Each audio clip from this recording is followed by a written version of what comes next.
कड़ी पत्ते के पौधे को ज़्यादा लंबा और घना करने में ये 1 चम्मच चीज़ बहुत ही मदद करने वाली है। आज के वीडियो में मैं आपको बताने वाली हूँ कि आप अपने करी लीव्स के प्लांट को किस तरीके से हरा और घना बनाकर सालों भर रख सकते हैं।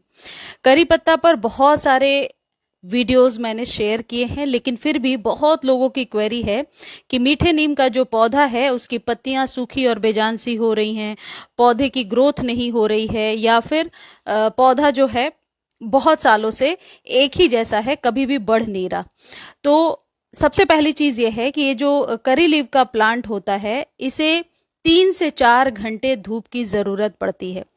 जैसी गर्मियां अभी जून में पड़ रही थी, उस तरीके की गर्मी में सभी के पौधे मुरझाने लगे थे, लेकिन जिन्होंने शेड में रखा होगा या फिर ग्रीन नेट के नीचे रखा होगा, उनके पौधे निश्चित तौर पर बच गए होंगे। करी लीफ जो होता है ये एक पेड़ का रूप ले लेता है यदि आप इसे जमीन में लगाते हैं। यदि आप इसे गमले में लगाते हैं तो कभी भी 8 से लेकर के 12 इंच के बीच के गमले में लगाइए। बहुत छोटे गमले में ये पौधा अच्छे से सरवाइव नहीं कर पाता है।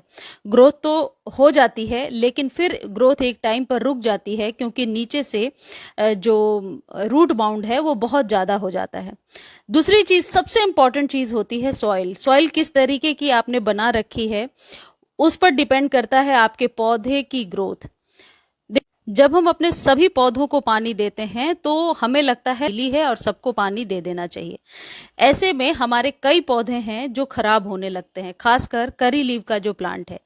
इसे यदि आप डेली वाटरिंग करेंगे तो ये पौधा निश्चित तौर पर पत्तियों को गिराने लगता है, पत्तियां रूखी बेजान सी हो जाती हैं, और सबसे इम्पोर्टेंट कि पत्तियां ब्लैकिश आने लगती हैं, काली काली पत्तियां निकलने लगती हैं। तो करी लीव के प्लांट को कभी भी डेली वाटरिंग नहीं करना है। गर्मियों में 1 से 2 दिन के गैप पर, बरसातों में यदि बरसात का पानी इसमें जा रहा है तो आप बिल्कुल इसे छोड़ दीजिए। सॉइल जब एकदम ड्राई होती है तब पानी दीजिए, और सर्दियों में कम से कम 1 से 1.5 वीक के गैप पर आप इसे पानी देंगे।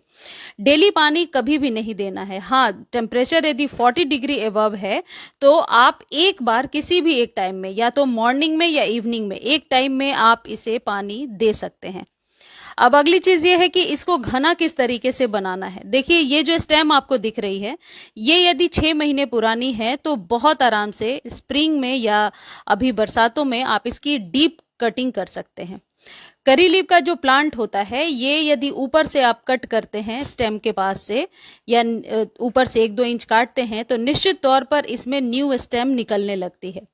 तो न्यू स्टेम को लेने के लिए आपको प्रूनिंग करनी पड़ती है, जो अभी आप कर सकते हैं। साल में 2 बार कर सकते हैं, बरसातों में और फैब के अंत में। नेक्स्ट इंपॉर्टेंट टिप ये है कि आप जब कभी हार्वेस्ट कर रहे हैं लीव्स को, करी लीव्स को, तो आप ऊपर से कभी भी कट नहीं करेंगे, हमेशा नीचे से इसके पत्तों को कट करेंगे। तो ये आपके पौधे को घना बनाने में भी हेल्प करेगा, शेप एंड साइज भी सुंदर लगेगा, और ऊपर से यदि आप हार्वेस्ट करते हैं तो नीचे के कुछ पत्ते छूट जाएंगे और ऊपर की ग्रोथ होने लगेगी। तो ये सही तरीका नहीं है। एक चीज और है कि यदि आप पत्तों को नाखून से तोड़ रहे हैं तो कभी भी इस तरीके से ना तोड़ें, क्योंकि ये बहुत ही कॉमनली हम जाते हैं और ऐसे ऐसे कड़ी पत्ते के पत्तों को निकाल लेते हैं। ये तरीका बहुत ही, आप कह सकते हैं, एक हानिकारक तरीका है। इस तरीके से करने से कई बार जड़ें हिलती हैं यदि पौधा न्यू है, और ये जो स्टेम दिख रहा है ये स्टेम सूखने लगेगी। तो इसका राइट वे यही है कि आप हमेशा स्टेम को कट कर ले, जहां से आपको लेना है पत्ते को, उस जगह के इस पतले से ब्रांच को कट कर लेंगे, क्योंकि इस ब्रांच पर कभी भी फिर से ग्रोथ नहीं होगी और इस पर वापस से पत्तियां नहीं आएंगी। तो कट करना ही बेस्ट सॉल्यूशन है। अब अगली चीज ये है कि यदि आपके पौधे के पत्तियों पर फंगस या फिर ब्लैक माइट्स का अटैक हो गया है, जो कि अक्सर हो जाता है, तो आप कोई भी फंजिसाइड या 1 चम्मच हल्दी लेकर के आप पानी में डालकर स्प्रे कर दीजिए। इससे बहुत हद तक राहत हो जाता है। अब इन पत्तों का एक यूज मैं आपको बता देती हूँ। जिन लोगों को बालों की प्रॉब्लम है वो नारियल के तेल में डालकर इसके पत्तों को अपने बालों में लगा सकते हैं।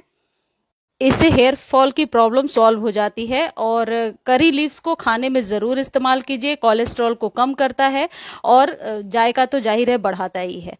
अब आपको क्या करना है अभी बरसात में, थोड़ी सी हल्की गुड़ाई जरूरी है। देखिए बारिश हो रही है फिर भी मेरे पौधे की सॉइल देखकर आप समझ सकते हैं कि किस तरीके की सॉइल को रखना है। यदि न्यू प्लांट लेकर के आप आ रहे हैं तो हमेशा 50% गार्डन सॉइल में आप 30% के करीब सैंड या इसको भुरभुरा बनाने के लिए जो भी चीज उपलब्ध है आपके पास वो डालिए, और किसी भी प्रकार के कंपोस्ट को डाल सकते हैं। यदि आपके पास किचन वेस्ट से आप खाद तैयार करते हैं तो वो भी यूज कर सकते हैं, या फिर काउडंग मैन्योर या गाय के गोबर वाली सड़ी हुई खाद जो आराम से आपको नर्सरी पर मिल जाएगा वो इस्तेमाल कर सकते हैं। वर्मी कंपोस्ट भी डाल सकते हैं। कहने का मतलब है कंपोस्ट में नाइट्रोजन की अच्छी मात्रा होती है तो इनके पत्तों को लश ग्रीन बनाने में वो हेल्प करता है, और ये ऐसे पौधे नहीं हैं जिन्हें कि बार बार फर्टिलाइज करने की जरूरत है। तो एक बार यदि स्टार्टिंग में आप अच्छे से खाद दे करके और पौधे को लगा देते हैं तो फिर 6 महीने तक आपको फर्टिलाइज करने की जरूरत नहीं पड़ेगी। अब ये जो चीज मैं आपको बता रही हूं ये आप 3-3 महीने पर इस्तेमाल करेंगे। इसके बहुत सारे फायदे हैं लश ग्रीन पत्तियों को लेने में, या फिर किसी भी कीड़े वगैरह का अटैक हो गया है तो उससे भी ये फायदा पहुंचाता है। आप इसे 1 चम्मच पानी में डाल करके स्प्रे कर सकते हैं, जिससे कि आपका पौधा बहुत ही लश ग्रीन हो जाएगा। दूसरी जो इंपॉर्टेंट चीज है ये है कंपोस्ट।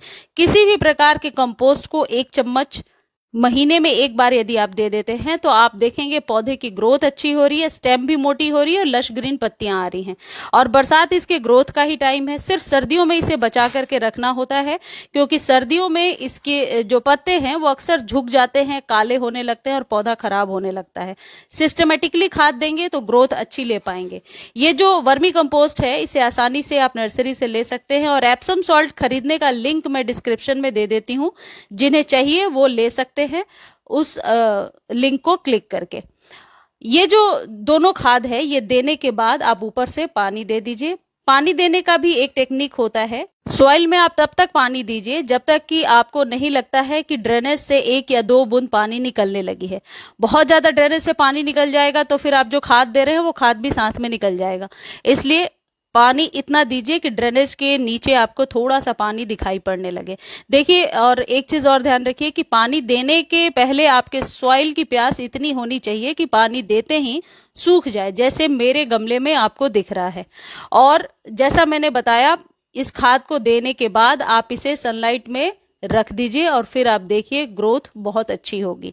मॉर्निंग की सनलाइट जरूरी है, लेकिन जुलाई के बाद आप इसे पूरे दिन के सनलाइट में रख सकते हैं। अप्रैल से जून तक में सुबह के धूप में रखिए और दोपहर के धूप से बचा करके रखिए। देखिए इस तरीके से ड्रेनेज से पानी नीचे आपको दिखाई पड़ रहा है, मतलब कि इतना पानी हमने दिया है कि जड़ों तक पानी पहुंच गया है।